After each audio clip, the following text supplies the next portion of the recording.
எல்லோருக்கும் வணக்கம். இந்த வீடியோ பார்க்குற அனைவருக்கும் இந்த நாள் இனிய நாளாக அமையட்டும். இன்றைக்குமா ஜவ்வரிசியை வச்சு ஒரு வடை செய்யலாம். அதுக்குமா மாவு ஜவ்வரிசி எடுத்துருக்கேன்ப்பா.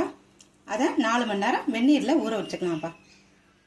கொஞ்சம் கூட தண்ணி இல்லாமல் வடிகட்டி எடுத்துக்கலாம்.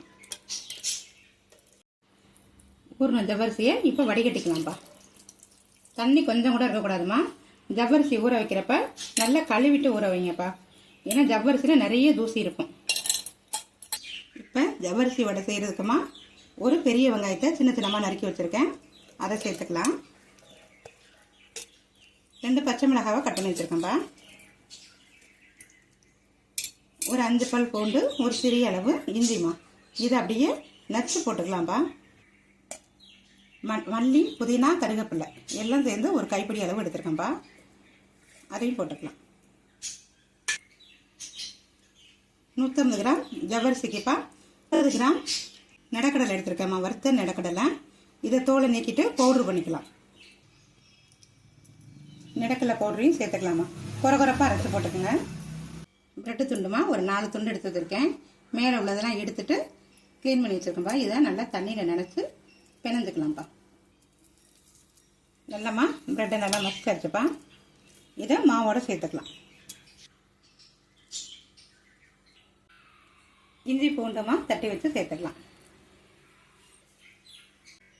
ஒரு 1/4 ஸ்பூன் அளவுக்குமா ஜீரகம் சேர்த்துக்கலாம்.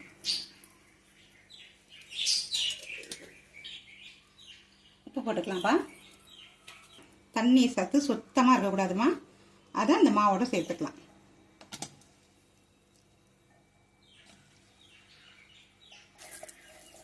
இதை நல்லா ஒன்று சேர கலந்துக்கலாம்ப்பா. மாவு நல்லா பிணைஞ்சாச்சுப்பா. அதை சின்ன சின்னமாக உருட்டிக்கலாம்.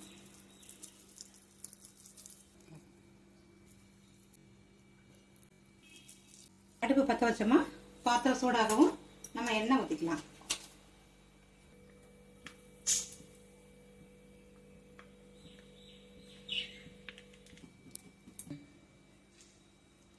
இப்போமா எண்ணெய் காஞ்சிருச்சு. இப்போ எடுத்து வச்ச உருண்டையில் சின்ன சின்னமாக தட்டி இது மாதிரி போட்டுக்கலாம்ப்பா.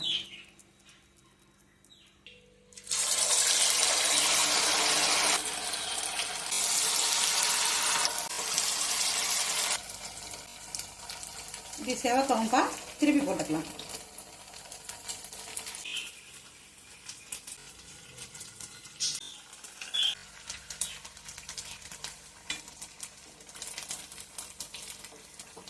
நல்லா முறுன்னு வேகட்டும்பா. இந்த வடை நல்லா ஒரு முறுன்னு இருக்கும்பா. நல்லா சாப்பிட்டா வெளியில் நல்லா முறுன்னு இருக்கும். நீங்கள் வடை போடுறப்ப எண்ணெயில் பிரிஞ்சிச்சுன்னா ஒரு 2 ஸ்பூன் கடலை மாவாது இல்லை பொட்டுக்கடலை மாவாது போட்டுக்கலாம்ப்பா. நான் இன்னைக்கு ப்ரெட்டு வச்சு செஞ்சுருக்கேன். ப்ரெட்டு வச்சு பிடிக்காதவங்க உருளைக்கிழங்கு வேக வச்சு மசிச்சு செஞ்சுக்கலாம்ப்பா. அதுவும் டேஸ்ட் நல்லாயிருக்கும். ஒரு அருமையான ஜவ்வரிசி வடை ரெடி ஆயிடுச்சுப்பா. நல்லா ஜவ்வரிசி பொரியவும் முறுன்னு இருக்கும்ப்பா. உள்ளே நல்லா சாஃப்டாக இருக்கும். இதுக்கு மாவு பச்சரிசி எடுத்திங்கன்னா கரெக்டாக இருக்கும். அதுபோல் ஜவ்வரிசியை சேர்க்குறப்ப தண்ணி சுத்தமாக இல்லாமல் சேர்த்திங்கன்னா தண்ணியோடு சேர்த்திங்கன்னா மசன்னு போயிடும்.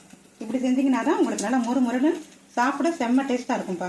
இந்த வீடியோ பிடிச்சிருந்தா லைக் பண்ணுங்கம்மா. நீங்களும் இதே போல் இதே அளவுகளோட செஞ்சு பார்த்துட்டு எப்படி இருக்குன்னு சொல்லி உங்களோட கருத்துக்களை கமெண்ட் பாக்ஸில் சொல்லுங்கப்பா. இந்த வீடியோ பிடிச்சிருந்தா லைக் பண்ணுங்கள். மறக்காமல் சப்ஸ்கிரைப் பண்ணிடுங்கம்மா. அடுத்த வீடியோவில் பார்க்கலாம்ப்பா.